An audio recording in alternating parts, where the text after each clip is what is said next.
Zehra. I am a mass media and mass communications graduate from Delhi University. I have been living in Australia for about 8 years now, and I'm one of the proud members of the ICSOA family.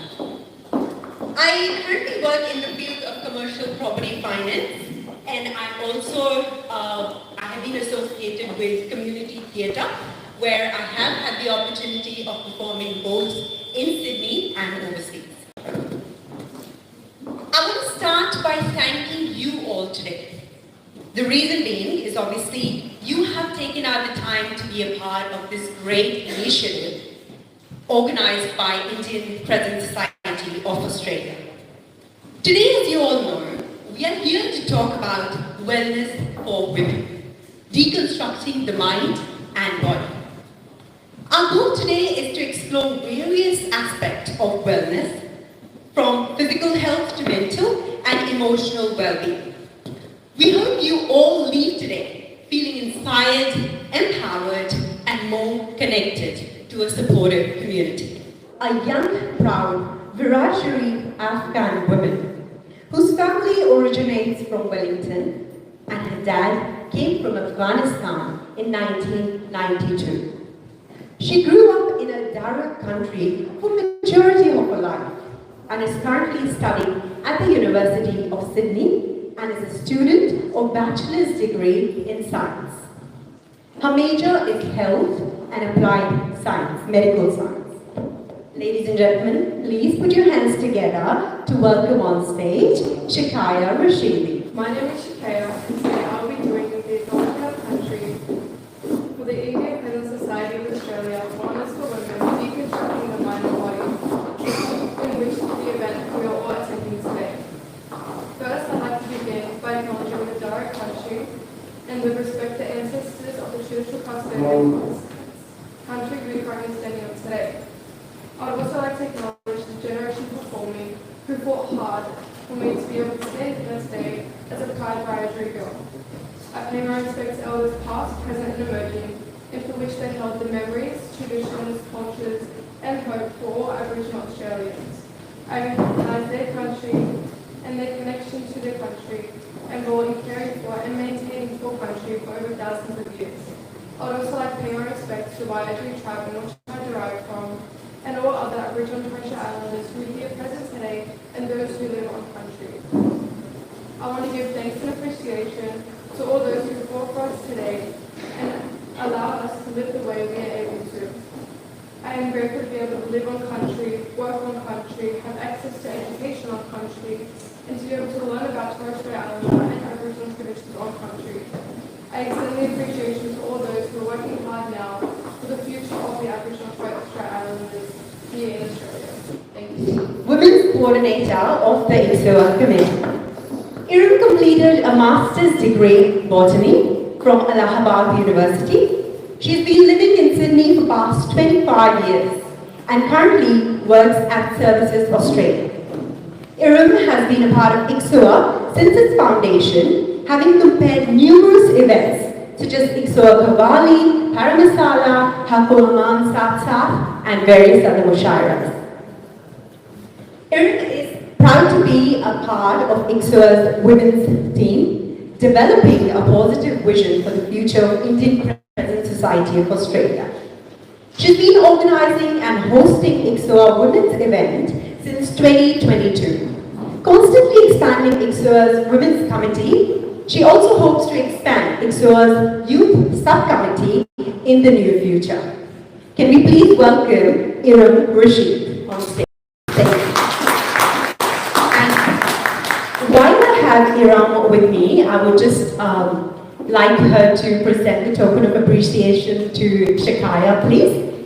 Shikaya, could you please come back on stage once for us? Thank you. And can we have a round of applause for Shikaya? Thank you. On behalf of Indian Present Society of Australia Executive and Women's Team, I would like to welcome each and every one of you here. It is a big day for us, as this is the first face-to-face program organized by ICSOA Women's Committee. Firstly, I would like to acknowledge Vichar people, the traditional custodians of the land on which we meet today. I pay my respects to elder past and present and emerging, for they hold the memories, traditions, culture and hope of Aboriginal Australians. I would like to extend warm welcome to our speakers, Ms. Shikaya Rashidi, representing the First Nations community, Honourable Julia Finn, Member of Parliament, Honourable Abigail Boyd, Member of New South Wales Legislative Council, Ms. Aruna Chandrala, representing Honourable Sophie Costas, Minister for Industrial Relations, New South Wales, Mr. Abbas Razalvi, President of Indian Christian Society of Australia and Executive Member of Indian Christian Society of Australia. Today's program has been organized by Indian Christian Society of Australia Women's Committee. Our aim and objective are to empower women in economic, social, educational, cultural and political fields, to support the needs of women in the community through social activities, lectures, seminars on health, legal and other social programs, to run and manage ICSOA's presence on social media on women's issues, to educate and spread awareness to increase participating and involvement in all levels of governance through conference and workshops, to develop strong community relationships promoting the value of equity and empowerment, to advance health and family welfare program for women. So ICSOA Women's Committee has been working passionately on this event behind the scene, and we are delighted to have you all here this afternoon. So today's topic is Wellness for Women, Deconstructing the Mind and Body.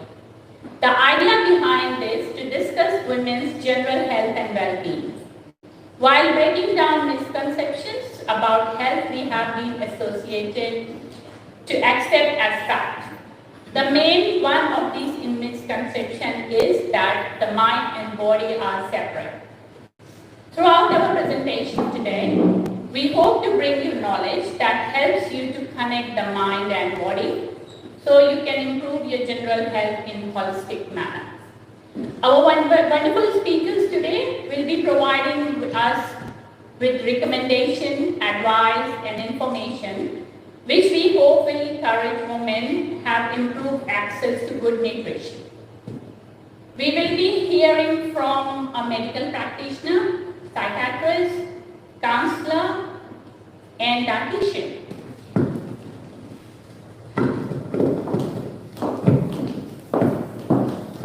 Thank you so much, Ira. So, a little bit about myself. I find joy in community services and connecting with empowered women from diverse culture. This passion led me to join ICSOA, where I actively serve on the Women's Committee. I look forward to working with the various communities and making a meaningful impact. Today, I have a distinct honor and pleasure of inviting and introducing a remarkable individual who has dedicated her career to serving the community with the passion and the commitment. Please join me in welcoming Julia Finn, the member of Granville. Throughout her tenure, Julia has been the steadfast advocate for Western Sydney, standing up against tolls, teacher shortages, cuts to TAFE, and hospital waiting list blowouts imposed by the previous Liberal government. Her efforts led to the major safety upgrade to the Church Street of Grant, addressing traffic and safety issues caused by the reintroduction of M4 tolls. Additionally, Julia successfully fought to bring service NSW back to Maryland after the closure of the local motor registry in 2016. Please join me in welcoming Julia Finn, a dedicated public servant and champion for our community. You know, when you're a young girl, your mum and at school, they tell you about getting your periods and what this means, and also after that about, you know, pregnancy and preparing for motherhood. But then no one really talks to you about what happens when you enter menopause. And it's, you imagine it's just the end of periods, which sounds like the best thing that ever happened. But it's a lot more complicated than that. It is a huge hormonal change, and and it is something that we really need to know more about. And it's not only because there's stigma or that people don't talk about it. There's actually hardly any medical research into what happens to women during menopause. It's one of the reasons why there's so little understanding and why there's such a broad list of symptoms, but many of those symptoms can be dismissed as being caused by something else, and sometimes they are caused by something else. But there's been not enough research done to treat the symptoms that women have going through menopause, and there are all sorts of things from the sweating that you often do hear about, through joint pain, sleep disturbances, being cranky and moody, weight gain, and being more sleepy, needing more sleep. All these things are things that can actually happen when people go through menopause, and you need a lot of support through that time. It's also a time when, if you're not careful, bone density can start to decline quite rapidly. There's a whole lot of things in a woman's body that are supported by estrogen, and once you take it away, you need to be really careful about looking after it. So it's really important to stay physically active, to do weight-bearing exercise, and to make sure you don't have those problems with bone density later on, but it actually starts in middle age when you start going through menopause. The decline in bone density starts happening quite rapidly. So that was just what I really wanted to touch on as one aspect of women's lives and women's wellness that I really think is overlooked, and I know that there is not a lot of research being done, for a very, very long time. And it's not just for the period of menopause. There's been, when drugs are tested or when medicines are developed, they were tested on men because they found that women's period cycles and women's hormones were too destructive of the results. Even though we're talking about half the population here, and we should really know how these things work on women and how to make them work better, rather than deciding that half the population has this sort of medical inconvenience of hormonal cycles every month. Similarly, they're not looking in large enough groups at what happens when women are going through a period of rapid decline in estrogen and how that can affect a whole lot of other things and how they perform. So that is what I wanted to talk to you about in terms of wellness. I hope it opens up for everybody else to talk about different aspects of wellness for you that are really, really important, and you can all share your stories. And I really hope that you enjoyed the afternoon. I certainly do thank the Indian Present Society for bringing us all together and putting this on. It's an important thing to talk about, and it's great to give the opportunity of women to talk to other women about these issues. So thank you. Assalamu alaikum everyone. Good afternoon. My name is Gazara Jamil, and I am a member of ICSOA Women's Committee. I've been in Australia since more than 23 years now, so this is my home. I work with Department of Education as an assistant principal learning and support. So I work with 22 schools within Sanjhe network, supporting these schools with the behavior and the policy advice around both curriculum, behavior and inclusion. In my current role, I bring in all my skills, expertise and my experience of working in a behavior school for a very long time. So I work with the most students with the most challenging and severe challenging behavior and emotional disorders. One thing that my workplace has taught me and that I have learned is, for my sake of my own wellness and well-being, is how to master the skill of the art of co-regulation. I stay calm, so they stay calm. I love my work, and I strongly believe that providing that positive and positive connection and building relationship and providing that sense of belonging to these students can be a game changer actually for anyone's life. So that's just about me, a little bit, but I would say a lot about me. I have this honor of inviting and introducing one of our guest speakers, Abigail Boyd. Honorable Abigail Boyd is a member of the New South Wales Legislative Council. Abigail's area of policy interests include economic inequality and fighting for progressive economics, workers' rights, the prevention of gender violence, animal welfare, and disability rights and inclusion. Abigail is passionate about human rights and social justice, having strongly advocated for the Greens' core principles of justice, peace, and non-violence in and outside the Parliament. That's quite impressive, Abigail. Before being elected to Parliament in 2019, Abigail worked for 20 years as corporate and financial lawyer, specializing in global banking regulation. Abigail currently holds 9 portfolios for the Greens and is chair of the Public Accountability and Work Committee. She is chair of the Education Committee, that rings a bell to me, and participating member of several other upper house committees. Ladies and gentlemen, please welcome Honorable Abigail Boyd. Whenever I reflect on whose land we are standing on, and I think about the plight of First Nations people in this land, I can't help but also think about Palestine and the horrific war that is occurring there. The Greens stand in solidarity with the Palestinian people here and abroad, and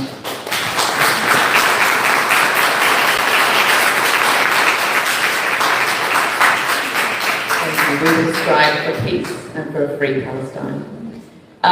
This is such a great event. Thank you so much for having me here. It is incredible to have a space opening up that is just for women. And I think that there are so many important issues that we need to discuss as women, but particularly when it comes to health and wellness. I pay respects to my colleague, Julia Finn, and acknowledge her here today. And I think that menopause is one of those discussions that we tend not to have because it's a little bit uncomfortable, and it's one of those areas that we sort of feel like we're not supposed to talk about. One of the areas of policy that I have been deeply involved in is in relation to gendered violence and abuse. There has been a lot of focus in the last few years on what that means, and particularly how it plays out within different communities. And if we don't have a space where women can come together to talk about that in community, it's very hard then for those communities to pass up to legislators and policymakers what we need in each community to deal with these problems. So in the last few years, the New South Wales government has introduced legislation in relation to affirmative sexual consent, and also more recently has been working on coercive control and what that looks like in the context of domestic relationships.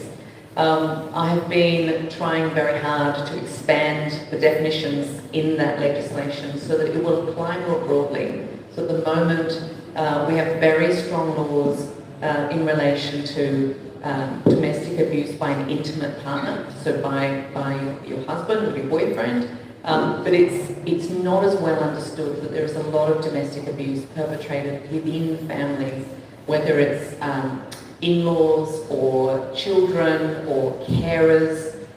There is domestic abuse in lots of different situations. And the way that we respond to that and the way that we consider what consent is, what control looks like in a particular community has to be driven by that community. So I hope that spaces like this that you're making for women also come together and have those honest conversations about those problems within your communities as well.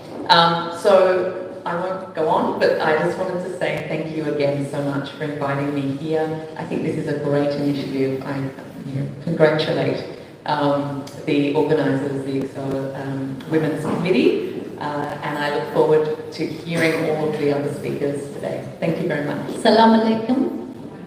Namaste. I am here to represent Sophie Courses, the Honorable Minister for Industrial Relations and Minister for Work, Health and Safety. And I also like to pay my respects to the elders past, present and emerging. And I would like to acknowledge the presence of the Honorable Julia Finn, and a very good friend, and Abigail. And Sophie Courses has got a lot of Muslim women in her constituency, Canterbury. And she cares deeply for women in particular, but a lot of Muslim women in Lakemba and Canterbury area. And her message to ICSOA Women's Committee: wellness for women, deconstructing the mind and body. I would like to offer my thanks to the Indian Crescent Society of Australia Women's Committee, ICSOA, for your invitation. It is with great pleasure that I extend my warmest feelings to all of you. Multiculturalism is an important pillar in Australian society, and I hold deep commitment to a vibrant Indian-Australian community. Muslim women of Indian origin have made amazing contributions and achievements in a number of fields throughout our local community. I congratulate and commend the Women's Committee for organizing a forum and bringing much needed awareness on mental health. Yours sincerely, Sophie Courses, the Honorable Sophie Courses MP, Member for Canterbury, Minister for Industrial Relations, Minister for Work, Health and Safety. Thank you for having me.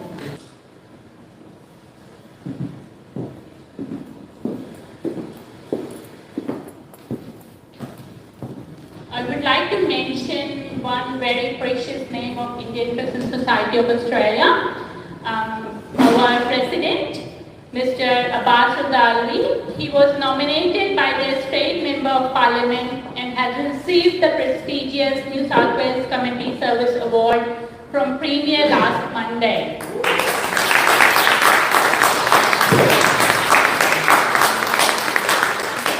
As we all know, Mr. Alwi has been devoted leader of our community and has been working for many years for the betterment of the society and help the people at need. As a community leader, he is involved in a number of organizations to promote peace and social cohesion. So a big round of applause for Mr. Abbas Alwi. Can we please have you here on the stage, Mr. Alwi? Can we please have you here on the stage, please? I know you don't like to men come on the stage today, but we just want you to acknowledge them.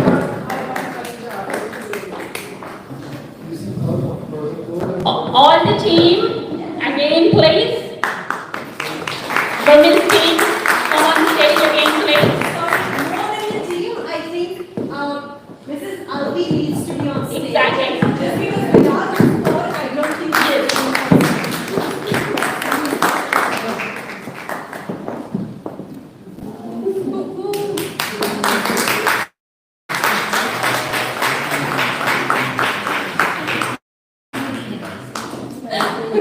Thank you so much.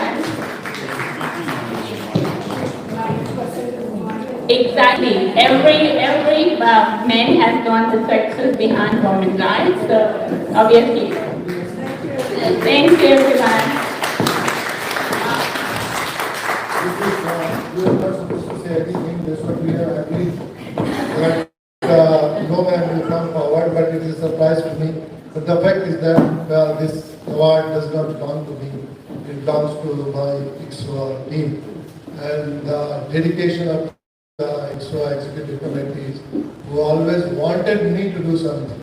So Fasi, our secretary is there, our legal advisor Sandeep Manwala is here, our treasurer who is controlling very highly budget, Abbas Chelat is here, and Jafar is sitting down somewhere on the IT desk, somewhere there, and Tawfiq is in India. So this is our team, and thank you very much. Thanks a lot. Thank you. A little bit about myself. I'm really terrible at doing this. I'm blessed to have made Australia my home some 14 odd years ago. And I'm glad that I did for such a wonderful country this is. I'm a rookie member of ICSOA. I'm here like many of you or some of you. I'm here for the first time. I'm amazed and inspired by these wonderful, lovely ICSOA ladies who are around me, some of whom I have known personally for many years as close friends. And these are the people around me that keep things moving in my life. And they inspire me to have a purpose more than just eat, sleep, and work. And I must say I'm also quite impressed by people who have gathered here, who have made their presence here amidst your very, very busy schedule. And special shout out to all the men here who are here just to support their wives, sisters, mothers, or just by themselves because it means that you care. Moving on to our special next segment, which is the highlight of it because we all are dying to hear from experts in the field. I would like to invite Ms. Mobina Jamdar. She's looking lovely as she is. This segment, I'm sure, is going to generate a lot of interest in both men and women alike because this is about a very important aspect of our lifestyle, which is diet. I would like to invite her shortly. Just a few words about her. She's an award-winning dietitian who's got special interest in diabetic health in the community. You could see the pamphlet there which says Diabetic Health Multicultural Australia, where you can register to get some access to free workshops, sessions, webinars, programs. It says $25 to register. I hope Mobina would be happy to give us concession to all the members who are here. Assalamu alaikum. Thank you for the nice introduction. I would like to start by quoting Lee Haney's famous observation. As mother, we are our children's first and most important role model. What would you like your children to do to look after their health? Do you want them to eat right, exercise, sleep well, and be happy? In your experience, what has worked better? What has been more effective? Telling them what to do or leading them by example? Another reason that we as a women need to put our health as a priority is highlighted by Michelle Obama. She says, as a parent, we need to take care of ourselves so that we can be physically and have an emotional energy to take care of our family.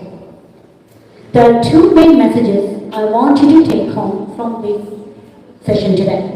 Number one, taking care of health and nutrition is ongoing learning. And especially for you guys, I have written, because we don't have enough time today, so I have written a series of articles looking into women's health. And you can access them on my website. I'll tell more about it as we progress. Now, second message that I would which is an important one that I would like to take from this presentation is, it's very important who you trust for your nutrition and health information. Would you trust a company who is trying to sell you some product? Or we see many videos on WhatsApp University making big claims and sweeping claims and very convincing promises. So it's very important who you trust. So I would really encourage you to look for credible sources such as university website or, for example, government websites. And I will be writing an article on that as well. You can find on my website all the resources, credible resources regarding nutrition and health. Women's health we have a complex nutritional need due to burden put on during childbearing years, as well as two of our speakers spoke today, due to massive hormonal changes. So I have written article on each of these topics. We don't have enough time today to cover it, but you can access them on website diabeteshub.org.au. And the next slide, please, and we'll come back to this. So if you want to take a photo of this one, you can take a quick one. So this is the address for our website, diabeteshub.org.au. So articles have not been uploaded yet. They will be uploaded soon. And if you're not sure, you can always SMS me by the message saying a link please or share link, and I will share the link to you. So please take a photo, or if you can't get that, you can go to our booth here. You can take a photo of the banner. There's a phone number there. You can SMS me, share link. If you can go back to the slide, thank you. Okay. So first of all, iron deficiency is one of the common ones, and it can lead to many health issues. Sometimes we undermine it. It's very important.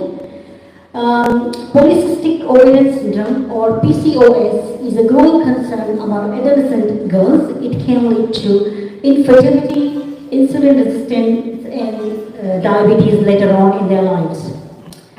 Folate deficiency can be detrimental before pregnancy and during pregnancy. It can cause a neural tube defect in babies. Iodine deficiency is also increasing in Australia. Nutrition during pregnancy. So what happens, babies take priority for the nutrition. So it depletes mother of many essential nutrients. For that reason, good mental and physical development of baby as well as mother, it's important to have good nutrition through before pregnancy, during pregnancy, and during breastfeeding. Breast cancer. You'll be surprised to know that what you eat has a huge impact on your risk of developing breast cancer. On one hand, healthy diet can fight off the negative effect of carcinogen as well as oxidative stress. On the other hand, being overweight, poor diet, lack of exercise, and mental stress can increase your chance of getting breast cancer many folds. Menopause has been in ovarian cancer and endometrial cancer. There are other cancers that poor diet can lead to those as well.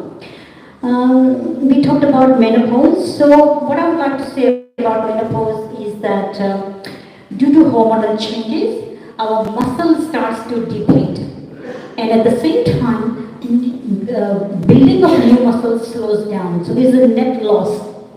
So over time, this depletion of muscle loss can lead to many health issues, and it can reduce your life expectancy as well.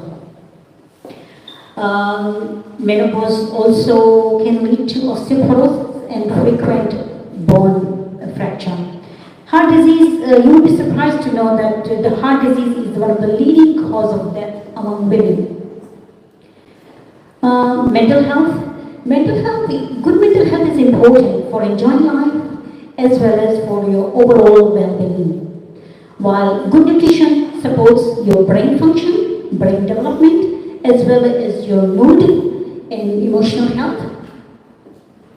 Conversely, poor diet and lack of exercise can lead to depression, anxiety, and other emotional issues.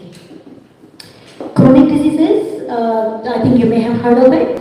Poor diet, lack of exercise, excess body weight, and excess mental stress can lead to many chronic diseases such as diabetes, heart disease, blood pressure, cholesterol, osteoporosis, even later in the stage, and arthritis, and many other diseases. The list goes on and on. Next slide, please. Okay. So, what is healthy diet? So, I don't have a lot of time today to cover, but I'll give you some tips that you can take home and implement it starting from today. I don't give tomorrow, so because tomorrow never comes.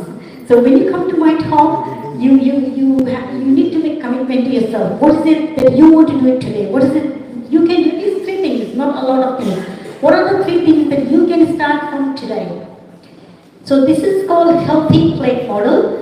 Because of the light, slides are not terribly clear, but I'll read it out to you. What it says basically, our each meal, there are 3 portions to it. So half of the plate should be vegetables. So basically we need to increase vegetable, and quarter should be protein, and another last quarter should be carbohydrates. So that's the proportion of your diet. This is how your plate should look like. And amount of food depends on your energy requirement. It's not the same for everybody. So most of it should be vegetable, quarter should be protein, and quarter should be carbohydrate. Again, carbohydrate requirement depends on your energy requirement. Next slide, please. This is the Australian healthy diet. Basically what it says, there are 5 food groups that we need to consume on a daily basis. Vegetables, fruits, dairy, protein, and carbohydrate. So I don't have a pointer. So the leftmost, the large piece of pie is the vegetable. So which is, it tells you that the vegetable should be most of our meal. And because it provides vitamins, minerals, antioxidants, fibers to maintain our good health. Fruit also provides vitamin C, fibers, vitamins, minerals, antioxidants. You can't eat too much of them because they are high in carbohydrates, but you do need them some. Calcium, dairy and dairy products are important, low-fat dairy, for our calcium need to maintain our bone health. Protein, I recommend you to increase vegetarian protein like lentils and beans and cut back on your red meat. But there are other good sources of protein. There are fish, and canned fish is fine too. The last big piece of pie is carbohydrate. On the left hand side you see, on your left hand side, that is carbohydrate. Now amount of carbohydrate depends on your energy level, energy requirement. Obviously children needs more, then as we grow up, requirement goes down. And our metabolism starts to slow down as well, which is unfortunate that we start to, our physical activity slows down as well, but actually it should be the other way around. We need to actually be more active as we're growing older. And of course we need to drink lots of water all day. And next slide please. Mediterranean diet. Look, there's a lot to talk about Mediterranean diet, but I'll just give you 5 points that you can take home and you can start straight away. There's a lot of research has gone on Mediterranean diet and its health benefits in the last decades. And there's a mountain of evidence how good it is for your mental health, physical health, and preventing many chronic diseases. So 5 points that I would like to take away from it is: number 1, increase vegetables. Number 2, increase on vegetarian proteins like lentils and beans, and cut back on red meat especially. And third, good fat. And good source of fat is fish, which is omega-3, nuts, seeds, as well as olive oil. So that's the third one, good fat, which is fish oil, or olive oil, and nuts and seeds. Fourth one is drink lots of water. And fifth one is keep active, physically active. So if you can remember just these 5 basic points, you will do well. You don't need to go in a lot of details. And it has a lot of mental health, a lot of research coming out, Mediterranean diet and mental health. Next slide, please. How am I doing time-wise? Am I okay? Yes, we are almost finished. Psychology of eating, this is the topic. We can cover some other day. It's a very important topic as well. And next one, please. Next one, please. Yes. As a mother, how to find time to eat well and exercise well? Now, that's a $1 million question. How do you do that? Okay. As a human being, we are a creature of habits. So, let's start from there. To make our life easy, smoother, and we put everything on autopilot. That's the only way to make your life easy, convenient, and and fun. Next slide, please. Habits that matter. If you can try to, you can have this exercise. If you can SMS me, I'll share those slides as well. If you don't remember later. So these are the. If you can start with these few habits, you will do really well. Number one, plan your meals ahead for a week, and you can prepare your meal on weekends and put it in deep freeze. That's fine. I know there are a lot of belief systems that you need to eat fresh. Yes, there was a time when we didn't have a fridge. So yes, we needed to eat, cook fresh and eat fresh. Frozen vegetables are a great option. They are time saver option.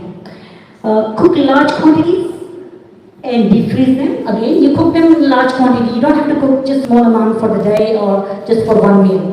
You can cook multiple meals for multiple days and freeze them. You can use them following week or the week after.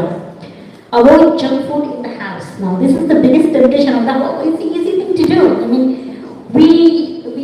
our eating habits are often driven by our vision, what we see, what we want to eat. So, if you can avoid keeping them in the house, you're less likely to reach out to them. Avoid sugary drinks. Display fruit on the table, especially for kids. It's important. Instead of junk food, keep your fruit displayed on the kitchen table, so they are more likely to eat them. And mindful eating. Enjoy your food. You know, food. Don't think you have to eat what you don't like or something. You have to kind of munch away those salad all day or something you don't like. Food has to be enjoyable. It is a very important part of eating experience, and it helps our mental health as well. So it's very important to eat and enjoy every bite. Allow time. Don't eat in a rush. Eat slowly and enjoy every bite. Drink more water, up to 2 liters a day, especially in summer months. Sometimes we are thirsty and we reach out for food. For exercise, now this is something very important. For exercise, block 30 minutes in your calendar. Put it in your Google Calendar and put a reminder. It may not happen straight away, but one day when you hear that ring every day, you will get onto that exercise routine. So next slide, please. So in summary, just to remind you, two things that we need to remember. That first of all, who you trust for your information, reliability, credibility, you need to check that. Number two, it's a lifelong journey, nutrition and taking care of health. So I have written articles for you, and they will be soon uploaded on the website Diabetes Hub of Multicultural Australia, or you can SMS me for the link. And so these are the tips. In summary, healthy body weight. Try to maintain healthy body weight. It does have effect on your health. Although women looks beautiful in every shape and size, you don't need to lose weight to look good. You are beautiful, you are amazing. But for health's sake, it may be a good idea. Keep active all day. Follow the healthy plate model as I described. Increase vegetables, beans and lentils. They are vegetarian proteins. Eat fish twice a day for your brain, heart and overall body function. Drink more water. Sleep 7 to 9 hours. This is the biggest problem in women. They think sleeping is a waste of time. It's not. You will work more effectively. You will do a lot more in a short period of time if you sleep well. Train your brain to stay calm and happy in any situation, in any challenge. It's really important. Brain health or mental health is very important. Being happy, staying happy is very important. Thank you very much. Let you go, Ravina, so soon. Thank you so much for that information-packed session. With the practical tips were very valuable. And I really commend your work on diabetic health, because given like our subcontinental population is very prone to diabetic disorder, heart condition related to diabetes. And I'm sure many of you, like me, are feeling an urge to ask more questions. What about keto diet? What about the protein-rich diets? And a lot like similar questions. Which take a mental note of all your questions. We'll get back to these questions later on in the session.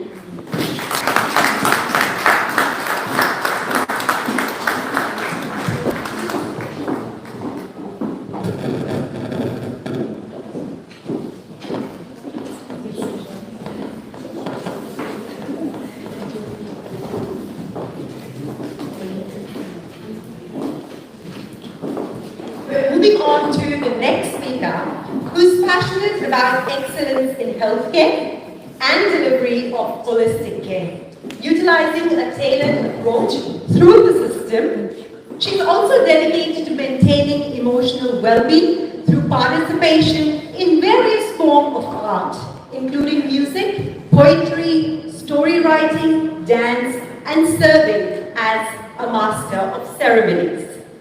With over 28 years of experience in the health and aged care sectors, specializing in women's health and mental health, Dr. Chadha currently works as a dementia consultant with Dementia Support Australia.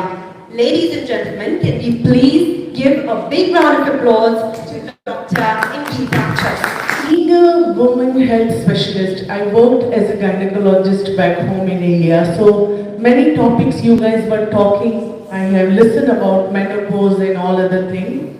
And with the God grace, after coming over here, I'm working as a dementia consultant. Now, so many things which I was listening, if we can just complete the circle, how it's associated with that, that also gives us opportunity to, achieve our one of the goal, and that is having a holistic care in place if we focus on all these things. So to start with, so many times we talk and we listen on WhatsApp and Facebook all about mental health, right? But sometimes we do not pay attention on that.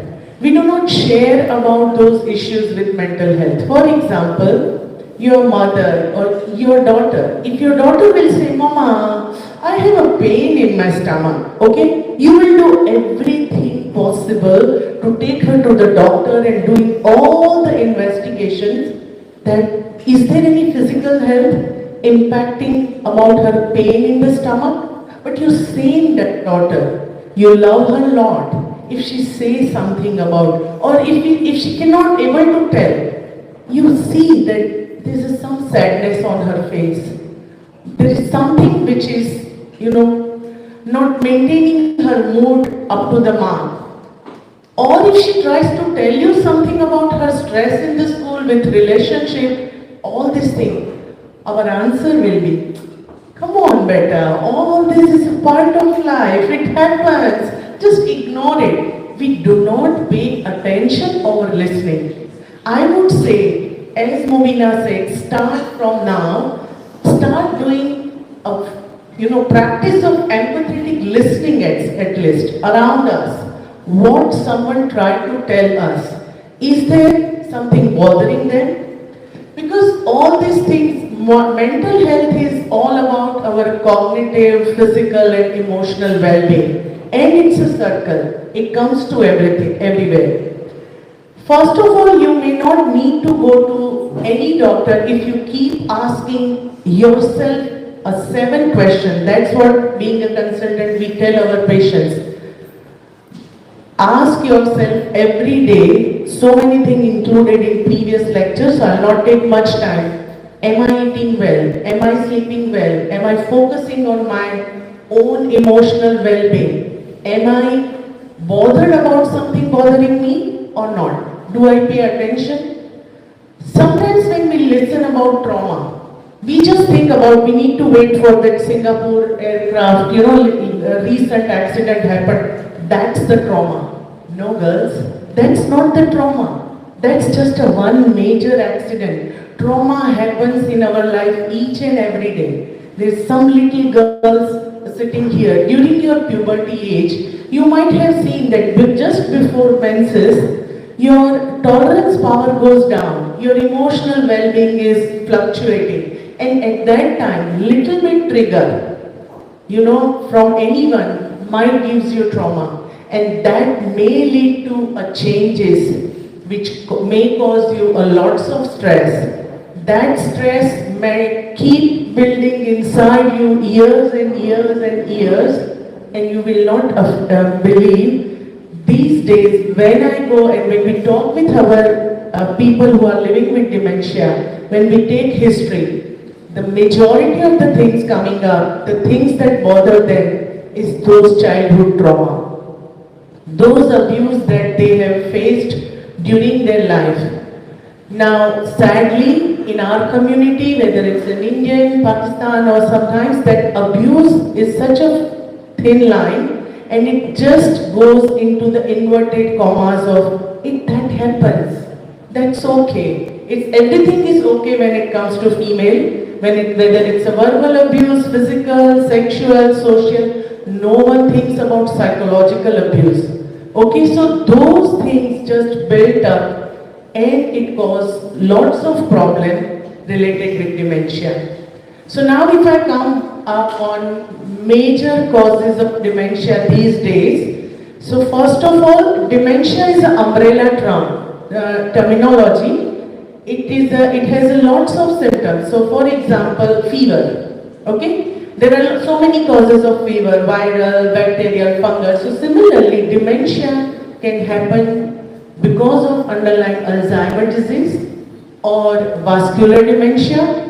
Third one, Lewy body dementia, frontotemporal dementia, and list goes on and on.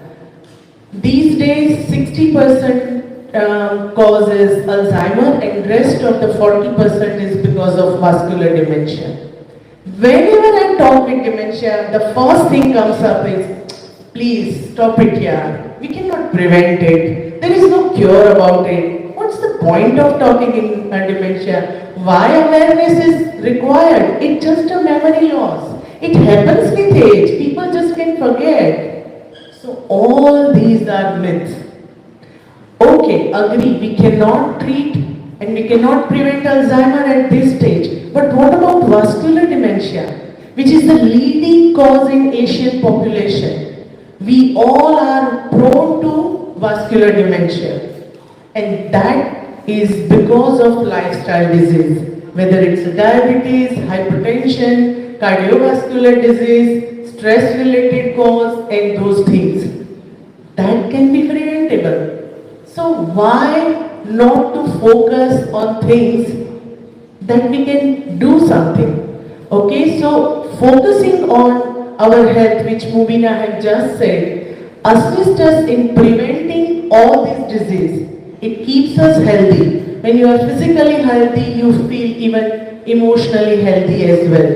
And that can control your mental health, which is nothing but our cognitive, behavioral and emotional component of life. So certainly these things can be prevented. Now, for example, you have done everything but still sadly you have someone in your family, you might notice that they are struggling with some type of mental health issues, which could be anxiety, depression, early dementia, frontotemporal dementia. My youngest patient is, you won't believe, 9 years old. Can you imagine? These days, it's happening in 30 years old, even female. So it's not only age related. Don't think it happens only at 80. Okay, so if you notice any kind of changes, if you're sometimes people might be living with other kind of a disease like a schizophrenia, like a mood affective disorder, many things. First of all, as Mubina said, do not start exploring your WhatsApp University and Google. Consult your doctor. There are so many diseases, trust me, so many people, they are not going, they are not taking treatment. Take them, give them assurance, give them an opportunity to speak with expert. Do not start treating them. Take them to the health professional or look at the authorized website which is there, which is provided by NSW Health. If we specifically talk about dementia, then go to and seek a support from whether Dementia Support Australia, Alzheimer Australia, whosoever, but look for the authenticity. They will guide you to the proper expert and proper consultant. Having a dementia diagnosis is not the end of the world. Okay? They can still live their life for another 20, 30, 40 years. You never know. So support them. give them a path, give them a space where they can live in a supportive environment. So try to create a dementia-friendly society or a mental health friendly society where people have an opportunity to live a long, healthy and supported life. So there are so many helping hands and supportive organizations are around us. The main thing is speaking with your health professional and taking that guidance. Luckily, we are blessed to living in Sydney, so avail that opportunity. If still we keep ourselves behind the bars when we have some support or need is needed, if we are not opening our door, then nobody else can come and help us. So use these blessings of being here and stuff like that. So that's what I can say within those 5-6 minutes. So rather than keep continuing my talk, which can goes on and on for another 2-3 hours, if we have 2 minutes, do we have 2 minutes or it just? I would like to just ask you guys what you want to know, rather than if I can, because it's a untouched topic, you know, like not many people usually speak on this. So do you have anything coming in your mind? It's time for me to introduce myself. My name is Sanjhe and I'm a primary trained special education teacher. And I'm really passionate to work with students with special needs. And I think if I can make any difference in their lives, I will feel myself successful. In addition to my teaching role, I'm also a proud mother of 3 wonderful kids and a very sassy cat. I love traveling and exploring new places and like spending quality time with my family and close friends. For me, there is nothing quite like a good conversation, shared laughter over a warm cup of coffee. And I find that maintaining these meaningful connections is essential for my well-being and happiness. Today, I'm very pleased to welcome our next guest, Dr. Zainab Abbas. Zainab Abbas did her MBBS from Monash Medical School, Melbourne in 1993. She further trained and completed her diploma in pediatrics and obtained fellowship of the Royal Australian College of Dental Practitioners. She is currently working as a general practitioner at Castle Hill Medical Centre in Sydney. Dr. Zainab is an active member of ICSOA Health Subcommittee and also serves the community as a volunteer. Please give a warm welcome to Dr. Zainab Abbas. Today I'd like to touch upon mental health in women, specifically with an angle on migrant women and women from Indian backgrounds. Next slide, please. If I could just start by boring you with some very quick statistics. I promise I won't linger on statistics, but mental health, I'm sure we're all aware, is a very common health issue that affects every community in our society, in our country.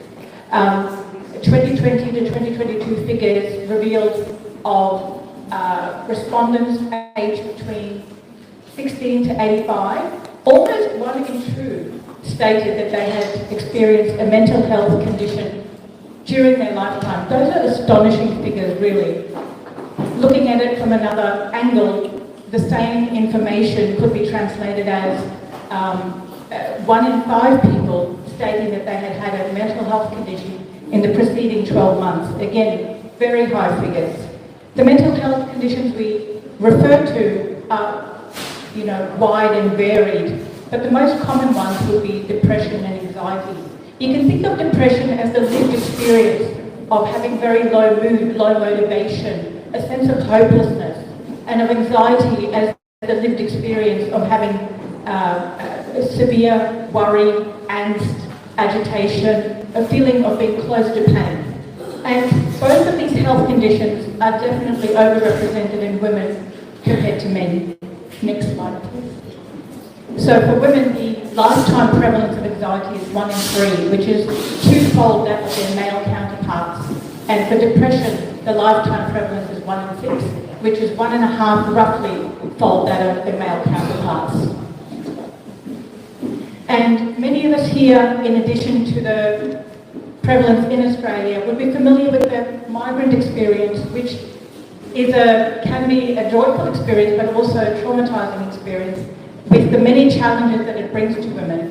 And so that has many facets to it, which also places women at risk of distress, emotional distress, stress, mental health issues, etc., such as finding employment, most of all, but also schooling, accommodation, building up a new social network, in many cases from scratch. And of course, the challenges for the younger generation, the children of Indian migrants, but not just Indian, it's a broader migrant experience, the children of migrants, their tussle between holding true to traditional family values versus trying to fit in and forge an identity and a sense of belonging. Thank you. In addition, again, there are more factors that are specific to women, and that is certain stages of life where women are more vulnerable to mental health issues. The time before, during, and after pregnancy is a well-recognised stage. I'm sorry, in retrospect, I missed adolescence, so to all our younger ones in the audience, my bad. The next stage that I'd like to allude to is the midlife, also known as the menopause. And this can be a time, for very real biological and hormonal reasons, where the floodgates are open to for women to severe emotional distress. And you can have women who were previously managing, balancing successful careers, a busy family life, as well as carer duties for the other generations, who suddenly, and they were doing all this very well in their 40s perhaps, but approaching 50 and beyond, they might find themselves struggling with these tasks because of very real biological and hormonal changes. The last slide is very hard to see, but I'd like to acknowledge also the role of carers in our community, because overwhelmingly carers in our society are female, and this adds another dimension to the many balls that women juggle in the air. So what are the avenues that are available to us? Let's start looking at lifestyle factors, which have been alluded to earlier today, and this is a good place to start because these are things in our daily routine that we can fine-tune to serve us better. A diet rich in whole grains, lean meat, full of fruit and vegetable, as we've heard earlier, definitely does correlate better with heightened emotional well-being. Exercise through many different mechanisms, including improved blood flow to the brain, improved levels of chemicals such as serotonin and endorphins, which improve our mood, as well as distracting us from negativity. So exercise for very different mechanisms is helpful as well. And it doesn't have to be going and getting a personal trainer, joining a gym, or running. It can just be incidental exercise as well. Choosing to park a bit further, walk up the stairs rather than catching an elevator or a lift. So that all adds up. Exercise also improves our sleep, and of course sleep is also a cornerstone of our mental health, again as we heard earlier from one of the speakers. Mindfulness, meditation, prayer, these are also very useful tools. And I can have the next slide, please. And if all of these self-help measures or lifestyle measures don't seem to alleviate emotional distress, then your family doctor is a very good place to start. They may already be familiar with your situation and with the various challenges that you face, and they're well placed to make an assessment of your emotional well-being, as well as make appropriate referrals to psychologists, counsellors and psychiatrists as needed. There are some barriers, and these are important to acknowledge.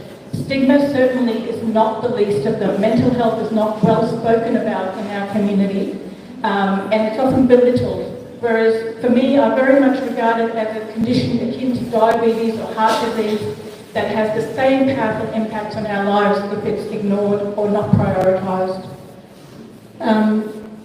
Sorry, the last slide. Thank you. The other barriers include out-of-pocket costs, time taken to see counsellors, and also finding linguistically diverse and culturally sensitive services can be a challenge as well. Virtual health is also an option that has arisen, really because of the shortages of counsellors and psychologists, because of the sheer demand. And medications play a role as well when all else fails. And I'd also just like to spend a quick minute on how to be that supportive person. So if you are finding someone in your workplace, home, in your social circle doesn't seem themselves, doesn't seem quite right, what can you do? They might not be ready to open up, but let them know you're there and that you care, and practice helpful listening, which is helpful listening is not judgmental. We don't say, you could have done this, you should have done this is what you should do, it'll all be okay. It doesn't belittle their experience or emotional distress. It listens and it involves listening and withholding our judgment and comments. And privacy is a very important aspect of helpful listening. And where required, connect them to the services if they have not already done so. So I hope that sheds some light on the services available to individuals if they are experiencing emotional distress, but also shed some light on the importance of mental health in our wider community. Dr. Vichar, she's an experienced psychiatrist in this field. She's passionate about psychiatric care in the community. She's a director of a state-of-art psychiatric service called MediMind. Over years, what I have learned, Dr. Stokian, correct me if I'm wrong, that you're passionate about mood disorders, PTSD, and ADHD. And she's been very instrumental in teaching medical students, psychiatric registrars, and teaching community members like us. I'm doubly pleased as well to given the opportunity to introduce you, because we both share the same family of RANZEP, that is the College of Psychiatrists. I'm trained to become one. I have done a lot of antenatal and postnatal work with a lot of women, and that is a very crucial time for women in terms of seeking help and not knowing what to do. So, as Dr. Ali said, there are three big phases in a woman's life where mood disorders come. First is when you have reached puberty. It's a big one where you can have a lot of premenstrual symptoms and mood disorders. Very unrecognized because in the adolescent it is a challenging phase, and I do see a lot of adolescents where parents are coming with self-harm, mood disorders, not knowing what to do, and it can be quite difficult to diagnose at that and also label. We need to understand that these adolescents are going to carry the stigma of mental illness. So you have to be very careful how we label them. In psychiatry, labels have to be used very carefully because as stated, once you carry the label of a mood disorder, it can be very scarring for the rest of your life. So it's very important. The way I work is not by labeling. We say, okay, what are your common issues and how we can help with that? And that's a really good start because I find it very hard to connect with adolescents. I know we have a lot of adults here, but you have children of adolescent age. And being a mother myself, it's a very, very challenging age for parenting. So it's very important with adolescents is you have to build the rapport, you have to understand them. You can't be very matriarchal and trying to patronize them because it's very hard. That's one age where it can be quite difficult with mood disorders, as the second phase is the when you're coming with migration as a young married woman. It can be, I'm a migrant myself, and I struggled a lot for the first 10 years adapting to the culture, even though I had studied abroad. And the main thing was the social isolation and lack of family networks. That was very challenging for me. Just to build my identity and to prove myself, even though I was educated and had worked overseas. So the trauma of, it's very easy said that, okay, go and make friends, go and do this. It is not that easy. I can tell you that there were days I must have sobbed in bed and saying I want to go back home because, not that I don't love Australia, I've been here for 30 years. But it was just that who do you talk to, as Dr. Ali said, can't talk to someone to say how you feel. But it's also, that's a very important phase. So social connections are very important for mental health. Very, very, I cannot emphasize more than that. A woman to woman cry, a woman to woman shoulder is so good. Not saying, sorry, don't, I see a lot of men, I didn't want to put you down. But what I'm saying is we internalize a lot of the distress. We're not able to talk about it. Then we get into your career, you get into children, there's a loss of identity all throughout.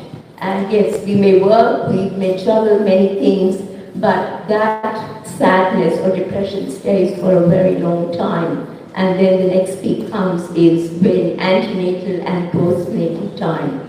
It's a very difficult time when you don't have family and support here as to how to deal with it. A lot of women suffer. They don't know what to do. They are scared because they have a baby and the fear is you can't do this and you can't do that, you can't do medications, and they suffer postnatally.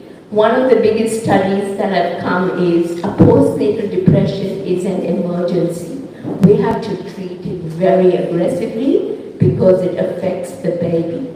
Your attachment in the first 5 years to your child is very important for emotional growth. That is so important. So when someone comes to me, especially a woman or a child, the first thing I ask is, tell me about your family. Can you remember the first few years of your family? And that in the first 10 minutes has given me an idea what is a family, what is the emotional regulation, how they have coped.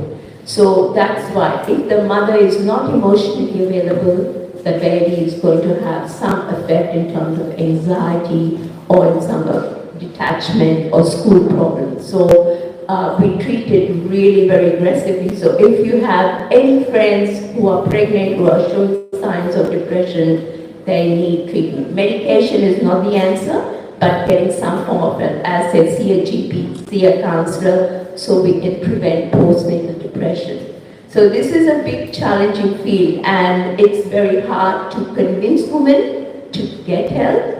And it's good that being a woman myself and having children, I usually say that if I was in your place, I would do the same and I would do this. So that gives them a ground to say that I'm a human being too, and this is very necessary. And the third phase, as Dr. Ali said, is the perimenopausal. Very, very underdiagnosed and less awareness. It starts about 4 to 5 years before you reach your menopause, and generally women will come in their 40s with depression or brain fog or tiredness. It's also a time of shift of personality because you're looking at your children have grown big, you're trying to have a voice, your personality, where do you belong, what do you do? And that is really hard to treat because at that time you're also going through the physical and biological changes. So I find treating that the most challenging time because that kind of depression or anxiety is very hard to shake or move it because there are other changes happening. So these are the 3 critical periods in a woman's life cycle where you are likely to find some form of mood disorder. If there is a pre-existing history of some trauma or family history, that's when it resurfaces. So a lot of people say, why now? Why is it at 40 I'm feeling so depressed? I was so good at function. It doesn't matter how well we function. We're human beings. Changes happen. So anybody can get depressed. Anyone can have a mood disorder. And patients will always ask me, Doctor, you don't know what it's like to be depressed. You don't know what it's... I said, I'm a human being too. Just because I don't tell you how depressed I am, but it is natural. So it's really important. The other thing very important is you can have bad days and good days.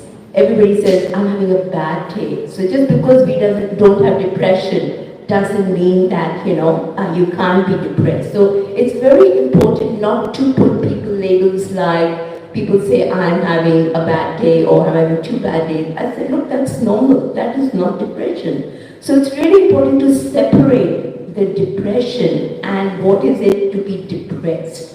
Because depression is a chronic illness, it is a general progression. So in psychiatry, the way we talk is, we do not put pathology. It's like when your function is affected, then it becomes a condition. But if you are able to still function with feeling depressed or anxious, then I would say, look, you're doing really well. It's not like you've got a disorder. This is very, very important, because when somebody has depression, they will always say, I've had a bad day, I'm depressed. I said, so what? It's normal. Even I've had a bad day, it's normal. So it's very important how we talk, how we pass that message. Things have become a lot better because of awareness. There is so much in the community now that it's really nice to see people coming out and reaching for help. It's really nice people are coming out their nutshell. And it's just because of social media, more awareness, more open talks.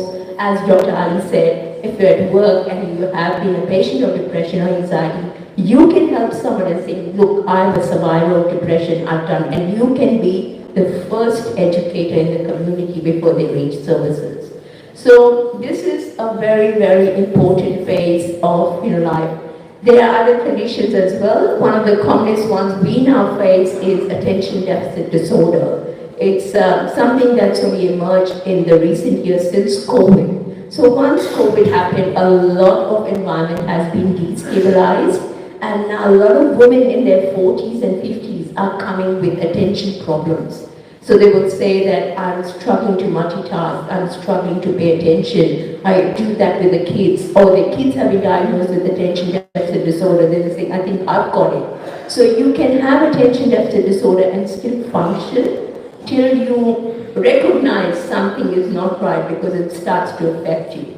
So that's another big thing we're facing now is attention deficit disorder and awareness, and there is treatment for that, and it's a life changer. If you get the right treatment, it really makes a big difference to women and their lives because they function quite well. So there is a lot happening in psychiatry. It's not just giving medications. They are a part of it. As I tell people, tablets and medications are only 20% of your treatment. The rest 80% as we talk is lifestyle, exercise, education, social connections. It's a package. The way mood disorders work is it's a combination of your personality, your genes, with the environment and stress. So you need to have that chemical reaction to get a condition. So if you're just focusing on one part and not the other part, then of course it's not going to lead you to better outcomes. So it's a holistic, multifactorial treatment we have to follow. And lifestyle and sleep are very important. The first sign of any mental illness is sleep disturbance. Whether you're anxious, whether you're depressed, and sleep is a very important part of the human brain.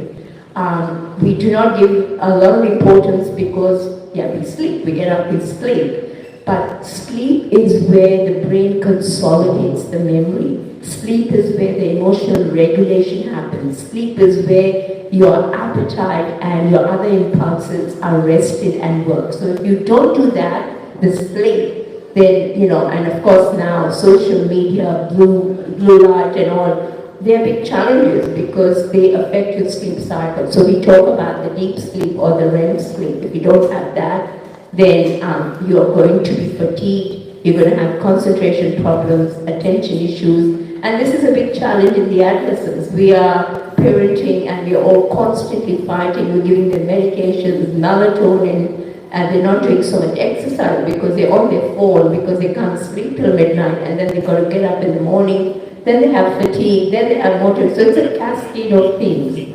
So good sleep hygiene is the first key to mental wellness. That's important. Exercise, as Dr. Ali said, look, it's easier said than done. We would love to say to exercise, and I say that, but a lot of patients say, Doctor, do you practice what you preach? And I said, not really sometimes, but some form of mindfulness is good. The big emerging part in psychiatry is mindfulness. They found that there's a lot of studies in Harvard and others, and they found some form of mindfulness, whether it's relaxation or whether it's painting or drawing or cooking.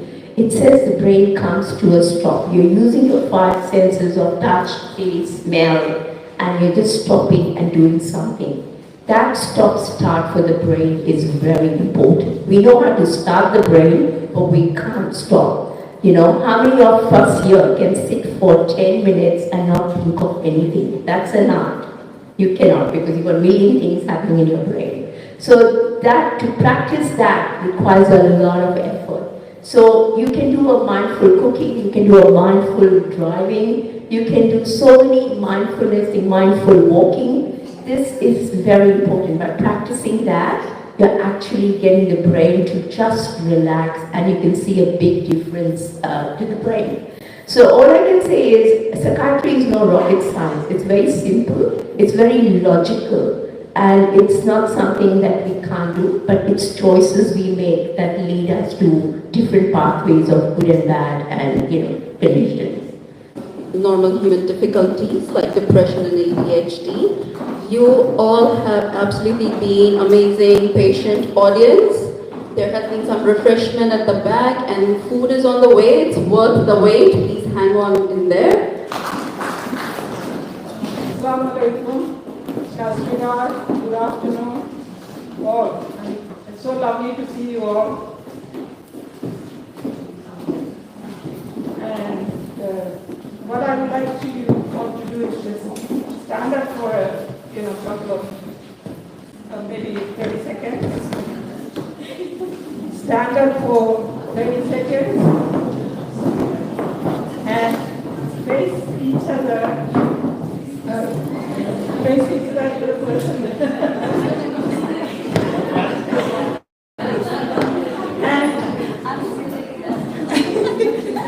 and tell the other person what are you looking for, what are you aiming to do, and what is the plan. Maybe you can turn to the person next to you, spend one thing that they are really proud of, and one thing they are working towards. Go ahead.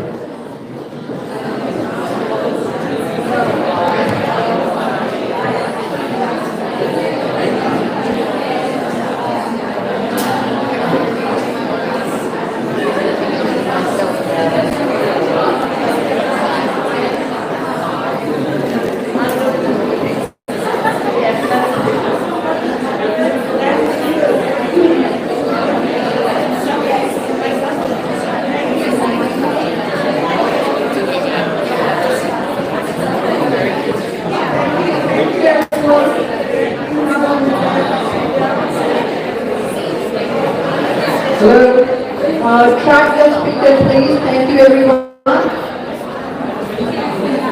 Track the speaker, please. So you can see, acts doesn't just happen. You got to try. Now, I have read somewhere, not read, I have seen on a program on SBS that to make a habit, it's not 21 days or 40 days. It takes nearly a year to change your habits. It doesn't just happen. So you've got to write down what is your plan. So everything needs preparation, everything needs planning, so you can change your behavior. So first I would like to, I would like,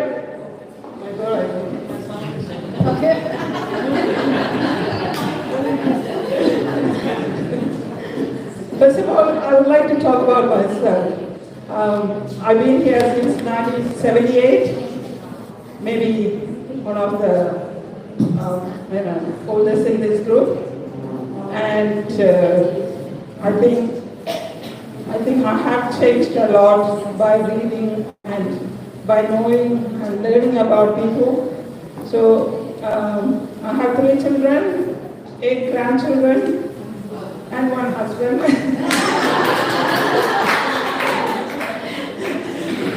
And I would say that I'm very blessed. I have worked in Australia first. I had helped my husband to run a business for about 20 years. And last 8 years, I have been working with the elderly.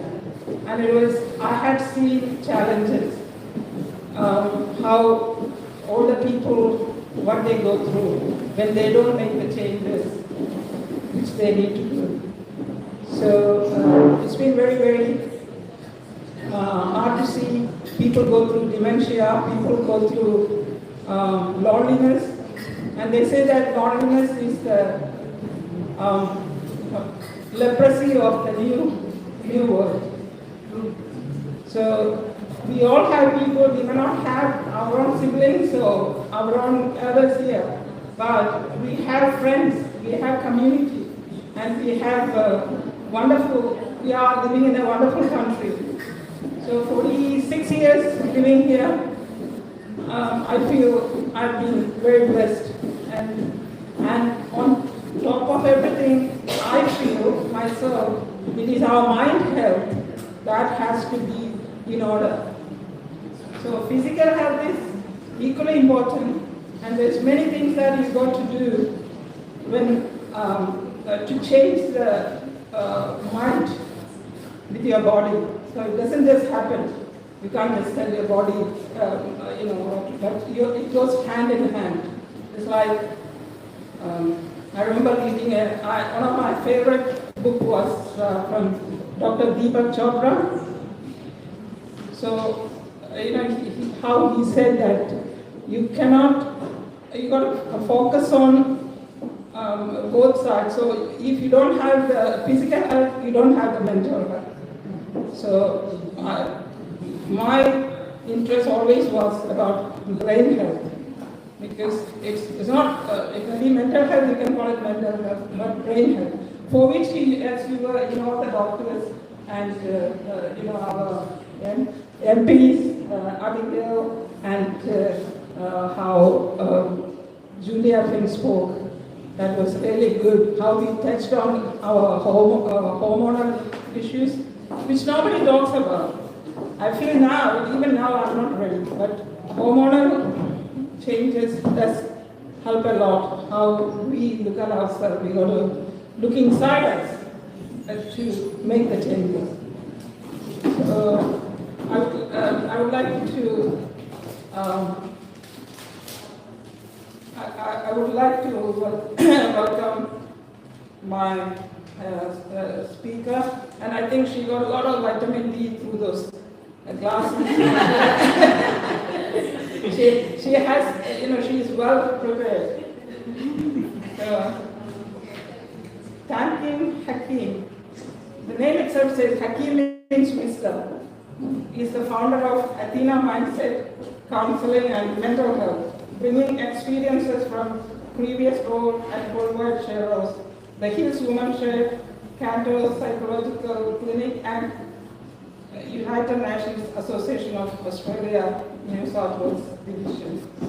Tanton holds a bachelor's degree in counseling, human resources management from the University of Notre Dame, Australia. She has a robust skill set that includes management, career counseling, coaching, research, and more. And she is currently working to employ differently able people in the society. Tamkin contributes valuable insights to the industry. She has taken an active role in the community's well-being and is committed to humanitarian efforts. She has supported over 400 newly evacuated Afghan refugees. Thank you. And she continues to provide free psychological support to the refugee community. In 2021, she has rescued 24 women and children together. What a wonderful thing you have done. Please welcome Sister Tamkin to the stage. So this is called the tapping technique. So when you're really stressed out, you're anxious about anything in life, right? That second, that moment, what you can do is take 2 fingers, right? You have some tapping points, so you can actually do it now, right? Your tapping points are here. So you can tap about 6 times, not like punch yourself, very slowly, right? 1, 2, 3, 4, 5, 6. 1, 1, 2, 3, 4, 5, 6. Over here, collarbone. 1, 2, 3, 4, 5, 6. On the other side, 1, 2, 3, 4, 5, 6.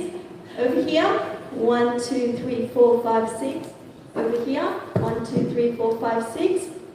Here, 1, 2, 3, 4, 5, 6. Over here, on this side, 1, 2, 3, 4, 5, 6.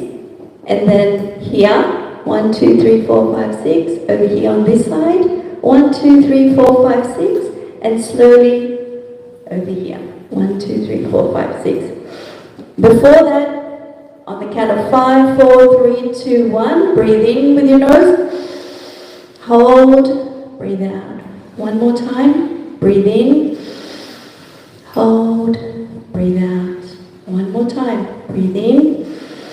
Hold, breathe out.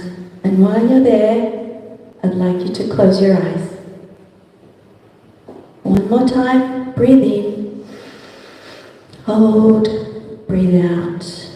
Now, I'd like you to go up to your mind. We're going to travel to your mind. We're going to go right in the center of your mind. And whilst you're standing right at the center of your mind, you're going to see all these thoughts, all these destructive thoughts floating around in your mind. Imagine, visualize these thoughts going through your mind. They're floating. Imagine a field of flowers. Your thoughts, these are negative thoughts. These are floating in your mind. These thoughts belong to the past. The past doesn't exist. They belong to the future. These are the anxieties, stresses of the future. The future does not exist. What exists is here and now. Hear my voice, you, the present moment. You being in your mind. Now I'd like you to gather all these thoughts, these floating thoughts. Gather them with two hands. Imagine these are frail flowers in a field that has not been watered. You want to gather them. You want to grab them with both hands. And you want to bring them out of your mind. Into your hands. Hold them and ask yourself these questions. Are these thoughts true? Are these thoughts real? Do they belong to the past that does not exist? Do they belong to the future that does not exist? Are they helpful? Are they going to help me with my future? Are they going to help me with my purpose? Do I have a sense of purpose? Do I have a sense of future? And if most of your answers are no, then these thoughts do not belong in your mind. They do not belong in your hands. So you let go of them. You let go of these thoughts. You leave them because they do not belong in your mind. What you do now is you have an opportunity to gather new thoughts. New, happy flowers. We are going to plant these flowers in your mind. These are positive thoughts about your future, the purpose, everything good about you, everything you have achieved so far. These thoughts will contain self-compassion. You need to have self-compassion. You need to have self-care. These thoughts will be your self-compassion. These thoughts will be filled with your purpose in life. We're going to go back to your mind. In your mind, with these colorful, beautiful flowers of thoughts. We're going to take them in your mind and we're going to plant them. We're going to plant them in your mind and we're going to water them. These are positive, happy, powerful thoughts about you. You're going to water them. You're now the gardener of your thoughts. You have influence over these thoughts. You are the driver of these thoughts. You have full control of your thoughts. You leave them there, they're no longer floating, flying. You leave them, you water them, you come out. Come out. 5, 4, 3, 2, 1. Breathe in. Hold. 5, 4, 3, 2, 1. Out. Again. 5, 4, 3, 2, 1. Breathe in. Hold and out. And when you're ready, open your eyes. How's that? Yeah, I do this on a daily basis. I see 30 people per day. I work with disability employment across Australia. I do a lot of telehealth. I do face-to-face. I see people speak with people from New South Wales, Tasmania, Victoria, Western Australia, Queensland, daily. Majority, 90% are Australian, 99% are Australian. Anglo-Australian, born, bred in Australia, their forefathers. And guess what? 90% are suicidal. 90% of these people have gone through childhood trauma, PTSD. Social anxiety is very high. I almost cry every day. Every day. We are not aware of what they're going through. The childhood trauma, the poverty, the relationship breakdowns, the rape, you name it, domestic violence. These children have gone through it. From now they don't know how to deal with it. I've worked with refugees, I won't even talk about that. I've rescued 24 girls. I've been nominated for awards, New South Wales Premier's Award last year for the work I did with the refugee girls. But nothing is compared to what I hear and see every day with these Anglo-Australians. And it breaks my heart. And I'm not going to talk too much, but I'll take you through because all our doctors and specialists have already spoken about the stages of development. I've done psychology as well. Where does it all start? A psychologist by the name of Erik Erikson divided the ages into 8 stages, the developmental stages into 8 stages, from birth till when you're 80, 100 and beyond. What he said is, during each stage, individuals go through a crisis. And what happens during that crisis, if that crisis is not dealt with, is not managed at that stage, guess what? You take that through to your next stage, the next stage, the next stage. What are some of these crises?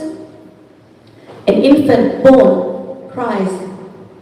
What does babies cry for? They cry for milk. They cry because they have a tummy ache. They cry because they're in pain, but they can't use language, right? So they cry. What they're looking for is trust, to build that trust. When a mother, a caregiver, gives them milk, what happens? They build that trust in the external, the outside. If they're not given that milk in time and nurture, they will carry that to the next. The most important part of this stage is stage 5, which is the teenage years, where you want your independence, but you're not given your independence.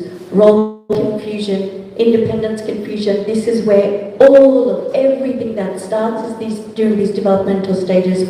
So imagine if you're climbing up a ladder over the roof, you go step by step, step by step. Every step you take a backpack with you. And these backpack, those crises, rocks. You carry them and you carry them. It gets heavy, it will actually fall. You will bring you down, right? So, visualization, what we just imagined. Close your eyes, okay? These are the hows. How do I do it? How do I get sleep when I have all these anxieties? When I can't sleep, I have all these stresses, anxieties from my life, from my parents, from everything that's happened to your life. So then, mindfulness, yes, okay, I can't get sleep. There's one major phenomenon, it's called neuroplasticity. As psychiatrists would know, neuroplasticity basically argues that at any point in your life, your brain neurons will grow. The brain is elastic. You will develop new brain cells even when you're 100. right? Even if you're 100, how do you do it? You take up a new skill. You get a pen, use your left hand, start writing. Guess what? It takes 90 minutes for your brain to create new neurons. By using, you could be 100 years old. Get a pen, start using your left hand, new neurons. You will work on that. A book by the name by author Norman Deutsch. Please read it. The first book may not be that great, The Brain That Changes Itself. The second one, The Brain's Way of Healing. I would highly recommend it. Please read it. Create new neurons, learning a new language. Journal, right? I tell all of my patients, right? Each one of them. Keep a journal, but a focused journal. How do you do it? Write the date each day. Leave it next to your bed. Okay? Number 1. What did I do that day that I don't enjoy the most? 2. What did I do that day that I enjoyed the least? Did not like it. Number 3. What did I do during that day that got me closer to my goal? You must have a short-term and long-term goal. You can be 90 years old, you must have a short-term and long-term goal. Add it in your journal. Add in your journal, rate yourself from 1 to 10 level of anxiety before the journal, after the journal. Every week, reflect on it. What were some of the things I liked? I'm going to do more of that. That's how you become happy. You get excited. What did I like the least? That happened to me, someone else did. Get rid of it. Was it your physical health? You didn't eat properly? Great. Remove it out of that journal. And guess what? Your sleep pattern. With eating and all that, keep this focused journal, because you know what? You've already created new neurons with the journal because you're doing something different and new. 90 days, new neurons. I leave it with that. I'm not going to go through that. I have definitions of trauma and all that. I'm a survivor. I'm a refugee child. I'm from Afghanistan. तो मैं आपकी बात कर सकती हूँ, उर्दू बात कर सकती हूँ 100%. I can speak the language. My parents, quickly, my mom was a midwife nurse, dad was an architect. We had to escape during Russian invasion from Afghanistan. And guess where we went to? Pakistan. I learned several languages. Urdu, Pashto, Persian is my mother tongue. I can speak French. And it's all the neurons, right? So all of that, we ran away to Pakistan. I have so much trauma. But you know what? Today I stand here, every time there's a war in some part of the world, my trauma triggers. So I'm a rescuer. I rescue people. I rescued 24 girls from Afghanistan, and I continuously do it because the trauma is there, but I'm using it for my benefits. I've turned it into strength. So I've got a 19-year-old daughter and a 13-year-old son. So ये मेरी life की history है और मैं बहुत अच्छी सी Urdu, Bollywood, I watch Bollywood, I know everything about every Bollywood person. तो बहुत ज़्यादा शुक्रिया आपकी टाइम की और खुदा करे क्या फिर से मैं आपके साथ मुलाकात करूँ और have a good day.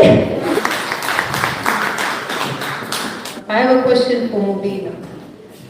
Your talk was excellent, but one thing I noticed is, given this is all about mind and emotional well-being, you could have spent some time on the psychology of eating. I think that was very significant, but I'm sure if I speak to you personally, I learned a lot.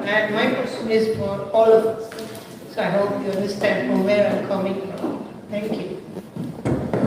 I'll hand over to Mubina to answer that. Thank you, Mubina. Thank you for asking that question. Psychology of eating is one of my favorite topics to talk about because we know a lot of things that we want to do. Ideally, we know that's the right thing to do, but we are not able to implement it. We often blame ourselves that I don't have enough discipline, or I just don't have the time, or we blame all sorts of things, but there are many environmental factors, many internal factors that affects our decision on a minute-to-minute basis, what we do for our health, for eating, for exercise. So exploring those, one day we can do that as well. Thank you so much. Okay.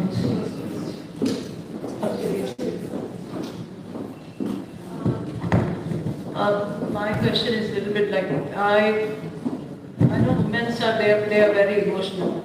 So, and the first line of defense is our husbands and our parents.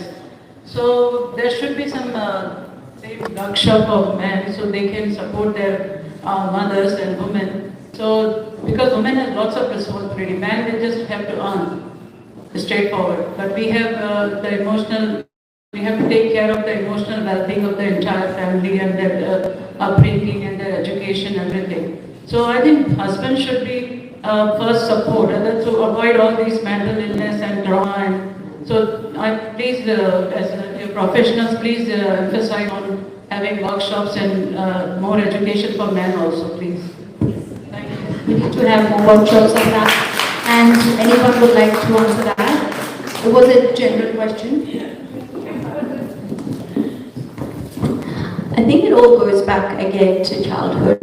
As mothers, we do have the power to change this cycle and to put a stop to it. So yes, that too, but also I think emotional intelligence plays such a big role. And the problem with men from that region is that there's probably a lacking of emotional intelligence. And that's, I would highly suggest for your community groups to have some workshops on emotional intelligence, because that will help the men be a bit emotionally with their response at home, because women go through so many changes. So I would highly suggest that, to develop some emotional intelligence where they don't actually respond when a woman is angry, they don't respond negatively. How to do that, yeah, how to contain themselves and also apply themselves at home with the household chores, etc. Thank you so much, Tamkeen. We have a next question from you. Thank you very much. It was very educational, the program that you ran, and the special speakers we had was marvelous. Can we extend to other women, like, get more of a society to come and listen to them and practice? And what the Prophet had said, Prophet Muhammad, he encouraged women to, he said, educate a woman, you educating the community. You educate a man, you educating one person. So the more women you can reach out to, the better it will be. Best, and everyone has to share the responsibility of inviting the women they know to such kind of event. And okay, can I just give? I'll come back to you.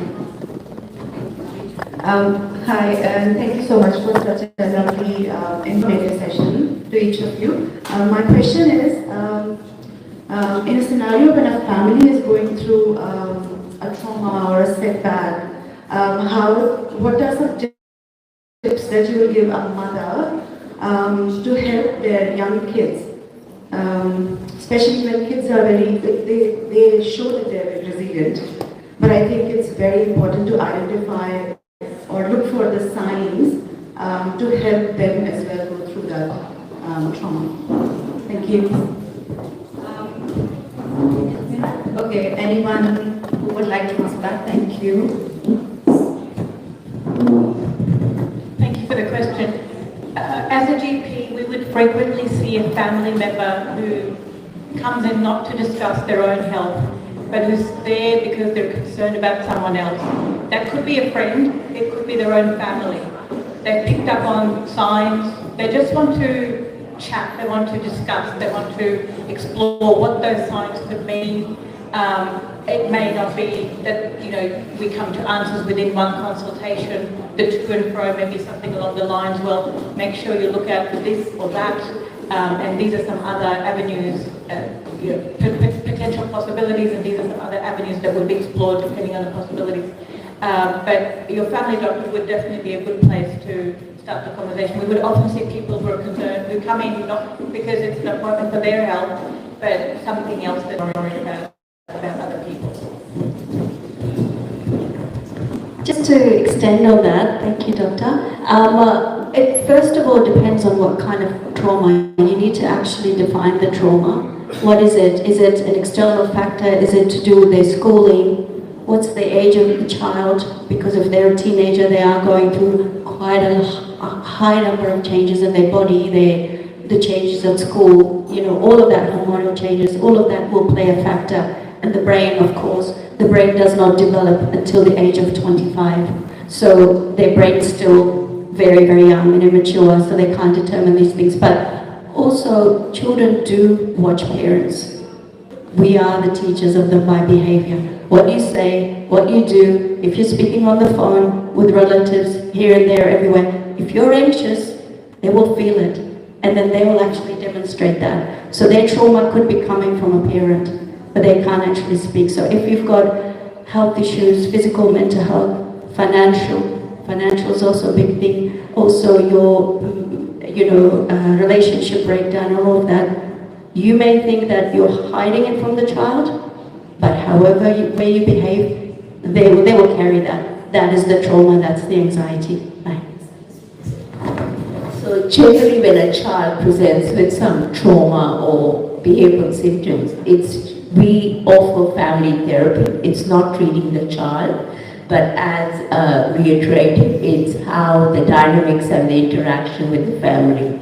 The child's behavior is a representation of some attachment disruption at home or relationship issue. So the child is not treated as a separate unit, but it is basically family therapy that seems to work quite well in such a setting.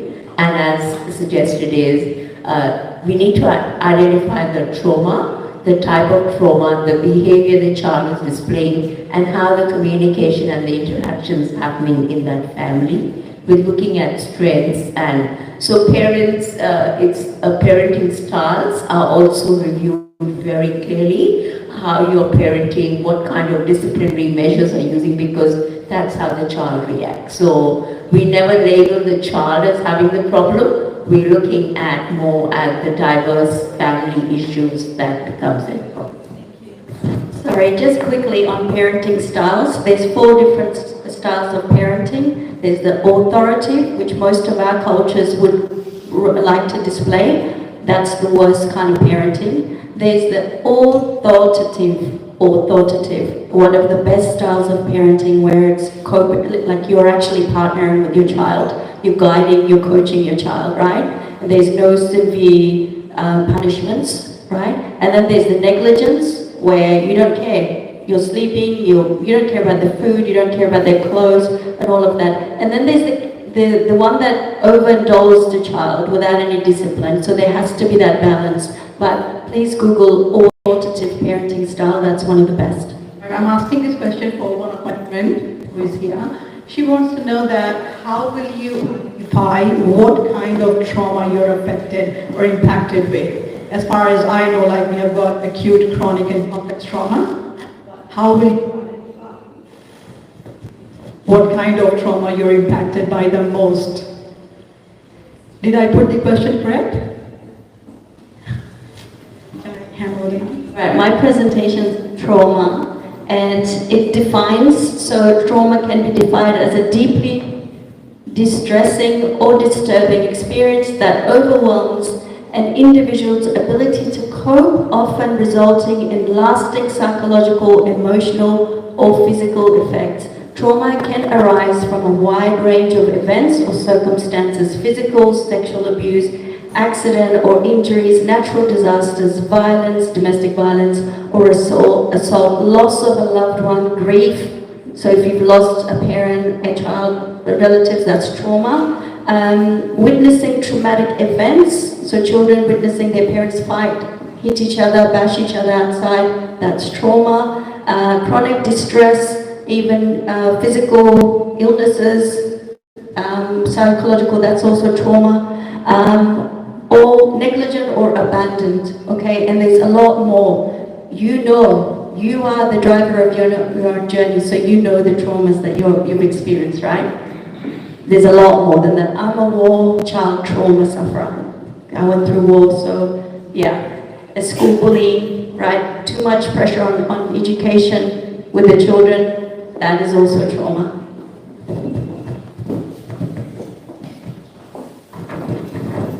Thank you so much for that definition, but like currently the practice we follow is, in general, definition of trauma, whether it's acute, chronic, is okay. But the most important thing is how much, ask yourself, how much any event has affected you. So for example, if your strength, if your tolerance is high, if somebody hit you or you may hit the car, you just take it. Okay, there is no after effects on you. So you are the first doctor of yourself. But if you are going through some stage of emotional crisis in yourself, if you are already disturbed, then for example, I'm sitting here like five of us are there. Imagine this already emotional disturbance inside because of some hormonal changes or whatever reason. I might get traumatized with one simple question from the audience, that how dare you ask me this question or something like that, and I may have effects of anxiety. Most important thing and definition of trauma is how much is affecting individually, and that's what in psychiatry we call is a tailor-based approach towards looking at towards any situation. So it's very important to say that. Sorry, because my presentation was on trauma, there's quite a lot that I have explained. What happens after the doctor's write? So if you have a car accident and you don't actually care, 1 week, 2 weeks, 3 weeks after the car accident, nothing happens to you, that's fine. You've got that trauma. But if you have this prolonged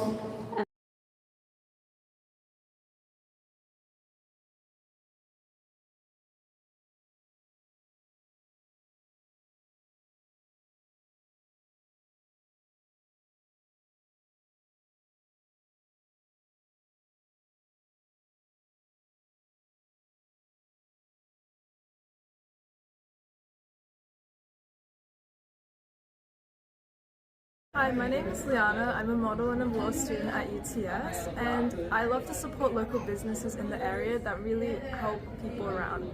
So if you need any help with your house, please call PLU Renovations and Handyman and call Mr. Manu for the best service possible.